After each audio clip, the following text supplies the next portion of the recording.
The Princess of Wales endured an embarrassing and painful experience involving her gifts. Princess Diana hated spending Christmas with the royals at Sandringham. The claim was made by Ingrid Seward, editor-in-chief of Majesty magazine and author of My Mother and I, which explores King Charles's relationship with his late mother, Queen Elizabeth II. A friend of mine worked there at the time. Seward told Fox News Digital about the country estate where the royals celebrate the holidays. Diana hated Sandringham, said Seward. Even when her romance with Charles was going well, she still didn't like it. I think she found it claustrophobic because Diana was such a free spirit. She didn't want to have to enjoy herself with so many rules. But they're not rules. They're just traditions of royalty.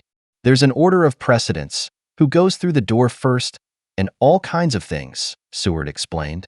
It's very archaic, and I think it made Diana feel uncomfortable. Vanity Fair recently revisited Andrew Morton's 1992 bestseller, Diana, Her True Story. The late Princess of Wales secretly collaborated with the British journalist to share her struggles with royal life.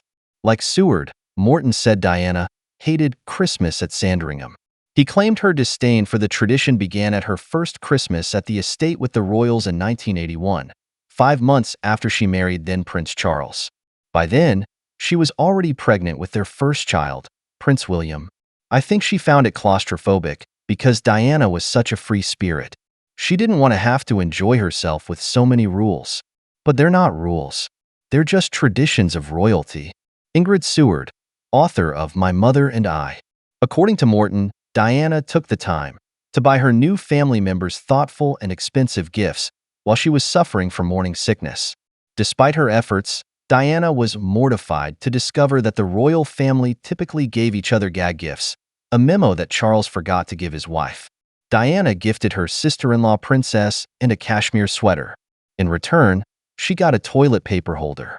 It was highly fraught, Diana told Morton. I know I gave, but I can't remember being a receiver. Isn't that awful? I do all the presents, and Charles signs the cards. It was terrifying and so disappointing. No boisterous behavior, lots of tension, silly behavior, silly jokes that outsiders would find odd, but insiders understood. I sure was an outsider, Diana added. Seward said she wrote about that incident years and years ago, before Diana confirmed it through Morton. My friend who worked there was looking after Diana, said Seward. They went off shopping and bought beautiful cashmere sweaters, Flora soap and things like that. And she was absolutely mortified when she got these really beautiful presents. All sorts of very expensive, but small gifts, and she was given a bath hat or something. She just couldn't understand it, Seward shared. To her, Christmas was all about spending a bit more than you could probably afford and getting really nice presents. While the royal traditions didn't give Diana Christmas cheer, Seward said the princess had known Sandringham all her life. She used to live there, said Seward. Her father had a house on the estate literally down the road from the big royal house. Diana spent a lot of time there. When she was a little girl, she used to go there and play with Prince Andrew and Prince Edward, so it wasn't a strange place to her at all. Diana's hairdresser, Richard Dalton, also told author Kitty Kelly for her book, The Royals, that the princess just hated going to Sandringham for Christmas. She told me it was freezing cold, and dinner had to be over by 3 o'clock, Dalton claimed. It's 3 in time to watch me on TV, she'd say, imitating you-know-who. The royal family had to watch the Queen's Christmas message on television. Diana said it was a command performance, Dalton added. An unnamed friend of Diana's also told Tina Brown for her book, The Diana Chronicles, that she dreaded heading to Sandringham. Whenever we talked, it was all about tactics, what to do next, the pal claimed. British royal expert Hilary Fordwich previously told Fox News Digital that Diana's attempt to win over her family with her gifts proved to be an embarrassing and painful experience. She wasn't informed that the family exchanges are inexpensive and often joke gifts, said Fordwich. Diana went to great lengths to purchase. The royals do like to have fun, said Bullen.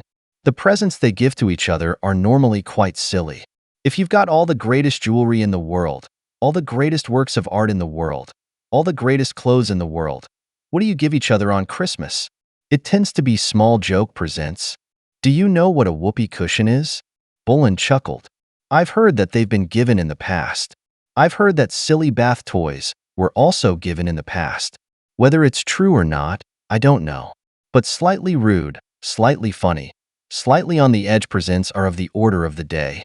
Queen Elizabeth II decreed early on that since the royal family is blessed with wealth and luxuries beyond imagining, presents exchanged should be gag gifts of the whoopee cushion variety, chimed Christopher Anderson, author of The King.